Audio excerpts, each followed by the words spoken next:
मेरा नाम शिवानी है। मेरी उम्र 22 साल थी। मैं दिखने में बेहद ही खूबसूरत थी। मैं अपनी उम्र के जिस चौराहे पर थी वहाँ पर मेरी उम्र के हर लड़की की शादी हो जाती है। मेरे अंदर भी बहुत सारे जज्बात थे शादी को लेकर। मेरा एक बॉयफ्रेंड भी था जो कि पढ़ाई के सिलसिले से विदेश गया था। अक्सर सहेली सब शादी के बाद मुझे अपनी सुहाग रात के बारे में बताती थी। उन सब को सुनकर मेरे अंदर भी एक आग जलने लगती थी। मैं अपने बॉयफ्रेंड से तो बेहद प्यार करती थी, लेकिन इतनी दूर होने की वजह से मेरी कभी उसके साथ बात सब नहीं हो पाता। मैं 12th क्लास की टीचर थी। मेरी मुलाकात एक लड़का से हुआ।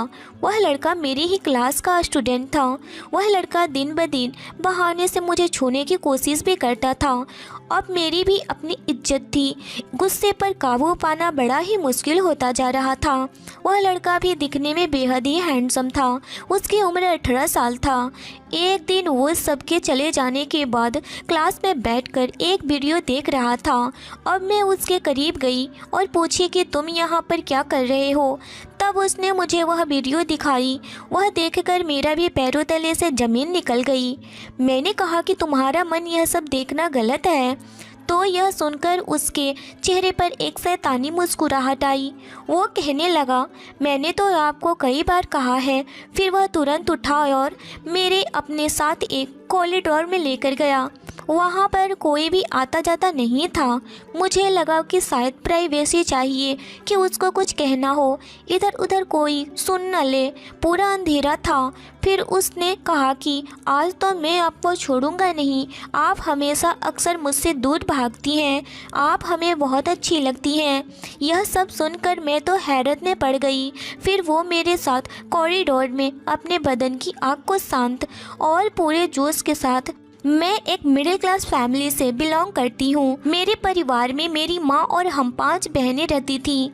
मैं अपने बहनों से सबसे बड़ी थी और मुझसे जो छोटी बहन थी वह भी अच्छी जॉब करती थी। मैं 12th क्लास की टीचर थी। घर को चलाना और बहनों की शादी करना, यह सब की जिम्मेदारी मेरे सर पर थी। जब मेरी उम्र 16 साल थी तभी मेरे पापा के रोड एक्सीडेंट में मौत हो गई थी। तब से ही घर बार को मैं ही चलाया करती थी। मेरी हाइट 6 इंच थी। मैं दिखने में बेहद ही खूबसूरत थी। मेरी शादी के लिए भी बहुत अच्छे अच्छे रिश्ते आते थे, लेकिन मैं किसी से शादी करने के लिए हाँ नहीं गई, क्योंकि मैं सबसे पहले अपनी बहनों की शादी करवाना चाहती थी। मेरी बॉयफ्रेंड था। इसके बारे में घर में किसी को भी कुछ मालूम नहीं था, लेकिन वह पढ़ाई के सिलसिले में विदेश गया हुआ था। वह बहुत ही अमीर घराने का लड़का था। जब मैं और वह दोनों कॉलेज में पढ़ा करते थे, हम दोनों खूब एंजॉय करते थे। हम दोनों ने मिलकर कई बार बहुत सारी मस्तियाँ की थी, लेकिन उसके जाने के बाद मेरे अंदर की जो उदासी थी वह और बढ़ती जा रही थी। अक्सर मेरे दोस्तों की शादी हो जाती तो वह मुझे अपनी सुहाग रात के किस्से भी सुनाने लगी थी। उनके किस्से सुन सुनकर मेरे अंदर एक शैतान दौड़ने लगता था, लेकिन मैं कुछ भी कर भी नहीं सकती थी। मेरी उम्र जितनी हुई थी उस समय में हर लड़की अपने बॉयफ्रेंड के साथ व्हाट्सएप करती रहती या फिर अपने पति के साथ। जब मैं कॉलेज में पढ़ती तो वहाँ पर भी बहुत जेंट्स टीचर होते थे, लेकिन कोई भी मेरे टाइप का नहीं होता था। कुछ मैरिज होते तो कुछ के चेहरे पर तो झुर्रियाँ ही होता था। हर कोई मुझ पर लाइन तो मारता, लेकिन मैं किसी को भाव नहीं देती। फिर जब मेरी मुलाकात मेरी क्लास के एक लड़का से हुआ था, तो वो क्लास उसके अभी अभी नया ज्वाइन किया था। अभी इन लोगों के 11th के पेपर कंप्लीट हुए थे और अब यह सब सारे स्टूडेंट नेक्स्ट क्लास में शामिल हुए थे। इन सारे स्टूडेंट में से एक लड़का ऐसा था, दिखने में तो बेहद ही दूध की तरह हैंडसम था। क्लास में सभी स्टूडेंट अपनी कॉपी पर अपना होमवर्क लिख रहे होते तो वह अक्सर मुझे ही देखता रहता था। कई बार मैंने उसे अपने पास भी बुलाया और उसे पूछा कि तुम्हारा ध्यान अपने काम पर क्यों नहीं है, तो वह मुझे अक्सर बड़ी ही अजीब नज़रों से देखता था और फिर कहता कि मैम आप इतनी खूबसूरत हैं, आपकी शादी हो गई है क्या। यह तो सुनकर मैं उसको हंसकर टाल देती थी और कहती कि नहीं, मेरी शादी तो नहीं हुई है, लेकिन तुम अपनी पढ़ाई पर ज़्यादा ध्यान दो। यह सुनते ही उसके चेहरे पर एक मुस्कुराहट आ जाता। लड़का दिमागी तौर से तो ठीक ठाक था, लेकिन उसके बर्ताव से मुझे अजीब लग रहा था। इसी तरह अक्सर जब भी क्लास में पढ़ाया करती तो वह चुप करके मुझे ही देखा करता था। मैं बच्चा तो नहीं थी, कि समझ न पाती कि कौन मुझे किस नज़र से देख रहा है। मैं उस लड़के के भी जज्बातों को समझ रही थी। मुझे लगा कि शायद वह बच्चा है, थोड़ा बहक गया है, कुछ दिन बाद खुद ब खुद ठीक हो जाएगा। लेकिन शायद यही मेरी गलत फहमी थी। जब स्कूल की छुट्टी हो गई तो सभी बच्चे अपने घर चले गए, लेकिन मैं देखी कि वह लड़का भी अभी उस टेबल पर बैठा हुआ था।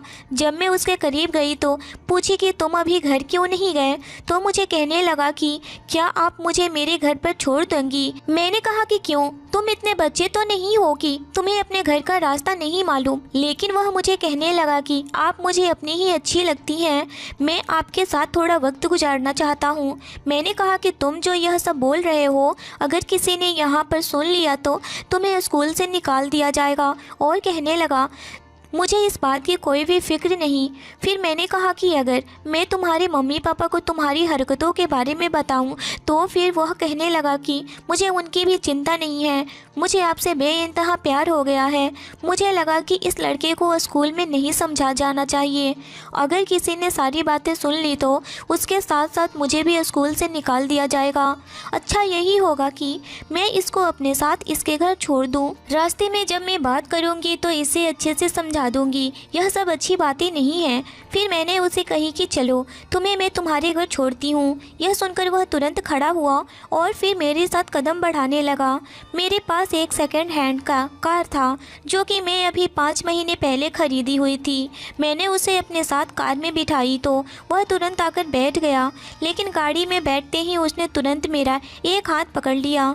उसके हाथ पकड़ते ही मेरे शरीर में एक अजीब सा करंट लगा। कितने वक्त के बाद आज किसी लड़का ने मुझे छुआ था, लेकिन मैंने अपने जज्बातों पर काबू पाते हुए उसे अपने से दूर किया। मैं सोची कि मैं उसको रास्ते में समझाऊंगी, लेकिन वह तो मेरी बात ही मानने को तैयार न था। कहने लगा कि जब उसने क्लास में पहली बार मुझे देखा तो मैं उसकी टीचर हूँ, तो वह मुझ पर फिदा हो गया। मैंने उसे समझाना चाहिए कि देखो अगर स्कूल में किसी को भी इस बारे में मालूम हो गया तो हमारे दोनों की शिकायत हो जाएगी। वह कहने लगा कि अगर कुछ ऐसी बात होए, ऐसी बातों की चिंता नहीं है तो आप फिक्र ना करें, हम चुपके अपना पैर चला सकेंगे। यह सुनते ही मेरे मुँह से हंसी निकल गई। मैंने कहा कि मेरा वह मतलब नहीं था। खैर मैं उसको समझाने से नहीं रही थी। बात करते करते उसका घर भी आ गया। फिर वह मुझे मेरा नंबर भी मांगने लगा। मैंने कहा कि अगर तुम्हें इतनी मेरे से मोहब्बत है तो तुम नंबर भी ढूंढ लेना, लेकिन मैंने उसे सिर्फ मजाक में कहा था। उसे छोड़ने के बाद जब मैं वापस घर आई और फ्रेश होकर जब मैं लंच कर रही थी तो उसी टाइम मुझे अननोन नंबर से मैसेज आया जिसमें आई लव यू लिखा हुआ था। मैं यह देखकर सोच में पड़ गई कि आखिर यह कौन लिख सकता है। मुझे लगा कि शायद मेरा बॉयफ्रेंड मुझे अननोन नंबर से तंग कर रहा है। यह सोचकर जब मैं इस नंबर पर कॉल की तो जो सामने मुझे आवाज़ सुनाई दी वह सुनकर मैं तो चौंक गई। वह तो वही स्कूल वाला लड़का था, उसका नाम शिव था। वह मुझे कहने लगा, आपने कहा था ना कि अगर मैं आपको सच में प्यार करता हूँ तो आपका नंबर भी खुद पता कर लूँ, तो देख लीजिए मेरे सच्चे प्यार की निशानी। खाने के टेबल पर मुझे मुँह से हंसी छूट गई। मेरी माँ मुझे गौर से देख रही थी। मैंने कहा कि वह मेरी एक दोस्त है, कई महीनों के बाद उसका कॉल आया है। मैं वहाँ से उठकर अपने कमरे में आ गई। कमरे में आकर उसने कहा कि तुम पागल हो, मैं तो तुम्हें ऐसे ही कही थी, और तुम्हें मेरा नंबर कहाँ से मिला। लेकिन वह मुझसे इस सब के बारे में नहीं बता रहा था, बस फिर मुझे बार बार मुझसे आई लव यू ही कह रहा था। अब शिव की दीवानगी देखकर मुझे भी डर लगने लगा, कहीं मैं स्कूल से निकल न जाऊँ। शाम को मैं अपने दोस्तों से मिलने के लिए पार्क में गई तो वह लोग बैठकर वह सब वीडियो देख रहे थे और फिर मुझे भी दिखाने लगे। वह देखकर मेरे अंदर एक आग उबलने लगी। मेरे जज्बातों पर काबू पाना मुश्किल हो रहा था। मैंने सोचा कि रात को अपने बॉयफ्रेंड से फ़ोन पर प्यार भरी बातें करूंगी, लेकिन जब मैं उसे कॉल की तो उसने मेरा कॉल नहीं उठाया, लेकिन उसके उल्टा ही मुझे शिव का कॉल आ गया। जब मुझे हेलो बोला तो उसके बोलने की आवाज़ कुछ अलग सी लग रही थी। शायद उसने थोड़ी सी ड्रिंक की थी, यह पता नहीं कि वह मुझे बड़े ही प्यार से कहने लगा, शिवानी सिंह, मैं आपसे मोहब्बत करता हूँ और आज मेरा बहुत मन हो रहा है। मेरा दिल चाह रहा है कि मैं सब कुछ छोड़ छाड़ कर आपके पास आ जाऊँ। मैं शिव को बहुत बार समझाने की कोशिश की, वह मुझे बार बार यूँ कॉल न करे, लेकिन वह मेरी बात सुनने को तैयार नहीं था। मैंने गुस्से में आकर अपना फ़ोन ही स्विच ऑफ कर दी। दूसरे दिन जब मैं क्लास में दाखिल हुई तो शिव के चेहरे पर एक शैतानी मुस्कुराहट झलक रही थी। जब मैं क्लास के बच्चों की कॉपी चेक कर रही थी तो शिव एक बुक लेकर मेरे पास आया और बहाने से मेरे शरीर को छूने लगा। शिव के छूने से ही मेरे अंदर एक झंझनाहट सी होने लगी। मैं शिव को रोकने की कोशिश की तो कहने लगा कि कल अपने रात को फ़ोन क्यों स्विच ऑफ कर दिया। मैंने कहा कि मेरे फ़ोन का चार्ज ख़त्म हो गया था, आप प्लीज़ तुम जाकर अपनी सीट पर बैठ जाओ। शिव के छूने से मेरा जिस्म पूरा टाइट हो चुका था। मैं तुरंत वॉशरूम गई और जाकर अपने आप को शांत की। आज भी जब सभी बच्चे स्कूल की छुट्टी के बाद अपने घर चले गए तो शिव वहीं टेबल पर बैठा रहा। शिव फिर से उठकर मेरे बगल में आया और धीरे से मेरे करीब आने लगा और फिर मेरे सीने से लग गया। मेरे दिल की धड़कन बढ़ने लगी थी। अब मैं भी धीरे से शिव को अपनी बाहों में भर दी। फिर शिव ने धीरे से मेरे सूट का बटन खोलने की कोशिश की, लेकिन मैंने तुरंत ना कर दी। अगर स्कूल में किसी ने हम दोनों को ये सब करते देख लिया तो हमारी बहुत बदनामी होगी। शिव मुझे कहने लगा कि आप बेफिक्र रहें, किसी को कुछ भी पता नहीं चलेगा। लेकिन मैं उसको वहीं छोड़कर वापस अपने घर आ गई। आज पहली बार अपने बॉयफ्रेंड के बाद किसी और लड़का के इतना करीब आया था। अगर आज मैं पीछे ना जाती तो शायद बहक भी सकती थी। अब रोज वो लड़का इसी तरह से कुछ न कुछ करता ही रहता। कभी मेरे लिए कोई गिफ्ट लेकर आता तो कभी मेरे घर के बाहर आ जाता। मैं भी अब धीरे धीरे उस लड़के के करीब जाने लगी थी। अक्सर मैं भी पढ़ाने के बहाने उसके करीब जाती थी और किसी को भी हम पर कोई शक न होता था। इसी तरह हम दोनों एक दूसरे के करीब होते गए। उन दिनों मुझे अपने बॉयफ्रेंड की बिल्कुल भी याद नहीं आ रही थी। रात को अक्सर मेरे दोस्त मुझे वह वाली वीडियो भी भेजा करते थे जिसे देखकर मेरा मन के जज्बात को जाग जाते थे। अब मैं उस लड़का के करीब होती जा रही थी। अक्सर स्कूल की छुट्टी होने के बाद मैं उसको पढ़ाने के बहाने ढेर सारी बातें करती और फिर एक दूसरे के करीब आते। लेकिन अभी तक हमारे बीच वो सब नहीं हुआ था जिसे हम दोनों कब से बेसब्री से इंतज़ार कर रहे थे। मैं भी अब अपनी लाइफ में बहुत खुश थी। जब भी वह लड़का मेरे करीब आता तो मेरे जज्बात उठने लगते। एक दिन वह लड़का रात को फ़ोन पर मुझसे बात कर रहा था और बातों ही बातों में उसने मुझे कहा कि उसका वह सब करने का बहुत मन हो रहा है और मैं भी यही चाहती थी, क्योंकि हम दोनों की बातचीत का पूरा 1 महीना गुजर गया था। अब मेरा भी अपने आप पर काबू पाना बहुत ही मुश्किल होता जा रहा था। मैंने भी उससे कहा कि वह तो मेरा भी मन है, लेकिन तुम तो अभी बच्चे हो, तुम्हें उस सब के बारे में नहीं मालूम। लेकिन शिव तो तुरंत कहने लगा कि आप तो मुझसे हार जाएंगी, आप मुझे बच्चा समझने की कोशिश बिल्कुल भी मत करिए। हम दोनों के बीच यही बहस हो रही थी कि ज़्यादा देर तक कौन सह पाएगा। शिव ने कहा कि ठीक है, कल मैं आपको स्कूल में दिखाऊंगा। मैंने कहा कि स्कूल में हम कुछ भी ऐसा नहीं करेंगे, लेकिन स्कूल में एक पुराना सा बंद कमरा है जहाँ पर कोई भी आता जाता नहीं है। वहाँ पर स्कूल के कुछ पुरानी फाइल्स वगैरह रखी गई है। कल मैं आपको वहीं पर अपनी ताकत दिखाऊंगा। यह सुनकर मैं तो जोरों से हंसने लगी। मैं कही कि ठीक है, देखते हैं। फिर जब हम दोनों दूसरे दिन स्कूल में मिले तो बड़ी ही डर लग रही थी। मैं तो बार बार स्कूल की छुट्टी ना होने की सोच रही थी। फिर पूरे 3 बजे स्कूल की छुट्टी हो गई और जब सभी बच्चे अपने घर चले गए तो शिव और मैं कमरे में बैठे हुए थे। शिव अब जिस तरह से मेरी तरफ बढ़ रहा था, मुझे उसकी नीयत साफ समझ में आ रही थी। मुझे लग रहा था कि आज यह तो मुझे किसी भी हाल में नहीं छोड़ेगा। मेरे माथे से पसीने छूट रहे थे, लेकिन मेरा जिस्म पूरा टाइट हुआ था। फिर शिव मेरे करीब आया और करीब आकर मेरे सीने से लग गया।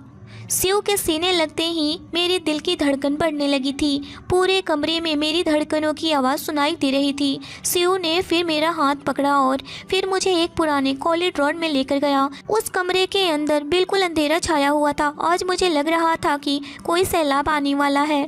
मुझे नहीं पता था कि इसके बाद मेरी ज़िंदगी कुछ और ही मोड़ ले लेगी। फिर से धीरे से मेरी करीब आया और उसने मेरी बटन खोलने शुरू कर दिया था। मैं भी शिव के बटन पर हाथ रखी हुई थी। शिव का बदन पूरा मुलायम लग रहा था। शिव को पढ़ते ही मेरे तन बदन में आग लगने शुरू हो गई थी। अब मेरा अपने जज्बातों पर उसके आगे काबू कर पाना बड़ा ही मुश्किल था। मैं भी शिव को कस के गले लगा ली। फिर धीरे धीरे हम दोनों एक दूसरे के इतने करीब होते गए कि किसी को भी कुछ मालूम नहीं हुआ था। शिव ने सही कहा था, उसमें बहुत ही ताकत है। मेरे इतनी बार के बाद भी उसमें बिल्कुल थकावट भी नहीं आ रही थी।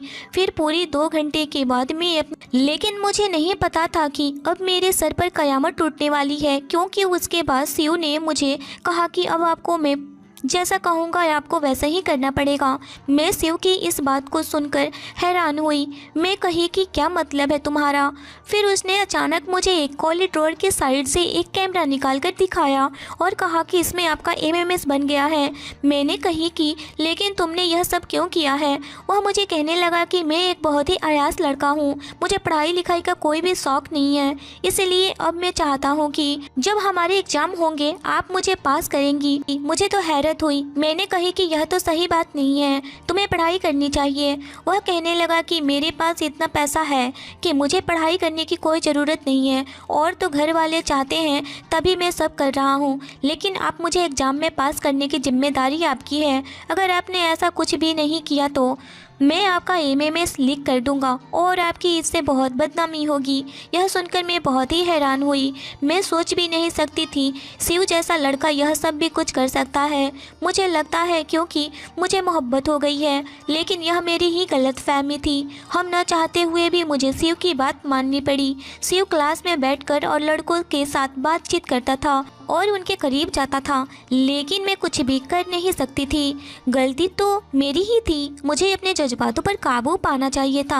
शिव एक अयास लड़का था, उसने मुझसे अपनी ज़रूरत पूरी कर ली। मेरे पास कोई भी रास्ता नहीं था। अब शिव जैसा चाहता था मैं वैसा ही करती थी। मैं उसके हाथ की कठपुतली बन चुकी थी। फिर इसी तरह से मुझे शिव को एग्ज़ाम में भी पास करना पड़ा था। पास होने के बाद शिव अब 12वीं क्लास में चला गया था। मैं भी उस स्कूल को छोड़ दी। अब मैं अपनी ज़िंदगी में एक बात तो सीख ली कि कभी भी किसी पर भरोसा नहीं करना चाहिए, और जो भी हुआ मेरी वजह से ही हुआ। कहानी अच्छी लगी हो तो लाइक करें, सब्सक्राइब करें और शेयर करें। धन्यवाद दोस्तों।